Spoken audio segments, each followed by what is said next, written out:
புத்திசாலித்தனம் இருந்தால் ஜெயிக்கலாம். அதற்கு ஒரு கதையே இருக்குங்க, சொல்றேன் கேளுங்க. சும்மா சின்ன ஒரு குட்டி கதை தான், பெருசாலாம் ஒன்றும் இல்லை. ஒருத்தர் வந்து ஜெராக்ஸ் ஷாப் வச்சிருந்தாரு. அப்போ அவங்க ஃப்ரெண்ட்ஸ் எல்லாம் சொன்னாங்க, ஏன்பா இங்க போய் ஜெராக்ஸ் ஷாப் வச்சிருக்க, எதிர்க்க இருக்கு, பக்கத்துல இருக்கு, உன் பக்கத்துலயே ஒட்டிட்டு இருக்கு இன்னொரு ஜெராக்ஸ் ஷாப் இருக்கு, அப்படி இருக்கும்பொழுது உனக்கு எப்படிப்பா பெரிய வருமானம் வந்துடும் அப்படின்னு கேட்டாங்க. அதுக்கு அவர் சொன்னாரு, எல்லா ஷாப்பை விட எனக்கு அதிகமா வருமானம் வரப்போகுது, வேணா பாருங்களேன் அப்படின்னு சொன்னாங்க. ஆச்சரியமா இருந்தது. கொஞ்ச நாள் போச்சு. கொஞ்ச நாள் போன உடனே எல்லா கடையை விட திறந்தாரு இல்லையா, அவருக்கு தான் நிறைய ஜெராக்ஸ் ஆர்டர் கிடைச்சிது. எல்லாருக்கும் ஆச்சரியம், எப்படி இது இவனுக்கு மட்டும் நிறைய ஜெராக்ஸ் போறதுக்கு ஆளுங்க வராங்க, நம்ம கடைக்கெல்லாம் யாருமே வரது இல்லையே, நம்ம கஸ்டமரும் வரது இல்லையே அப்படின்னு சொல்லிட்டு எல்லா கடைக்காரங்களும் யோசிக்க ஆரம்பிச்சாங்க.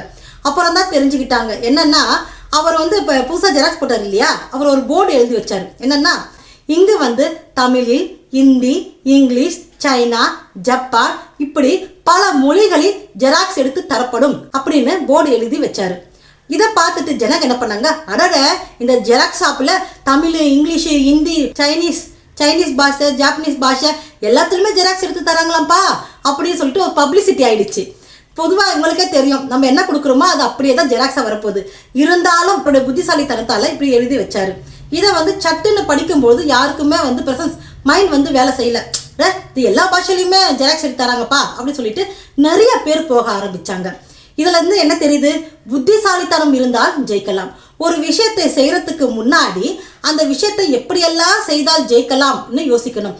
அதே போல ஒரு விஷயத்தை செய்யறதுக்கு முன்னாடி இதே போல யாரெல்லாம் செய்தாங்களா, தோத்தாங்களா அப்படின்னு நம்ம தெரிஞ்சுக்கணும். தெரிந்து கொண்டு ஏன் அவர்கள் இந்த விஷயத்தை செய்து தோத்தார்கள், ஜெயிக்காம போனார்கள் என்று தெரிந்து கொண்டு அதை நம்ம செய்யறதை வந்து தவிர்க்கணும். ஜெயிக்கிறதுக்கு பல வழிகள் இருக்கின்றது. அந்த எந்த வழி நமக்கு உகந்த வழி, நல்ல வழின்னு தெரிஞ்சுக்கிட்டு புத்திசாலித்தனமா நம்ம செயலை ஆரம்பித்தால் நிச்சயம் நீங்கள் ஜெயிப்பீர்கள்.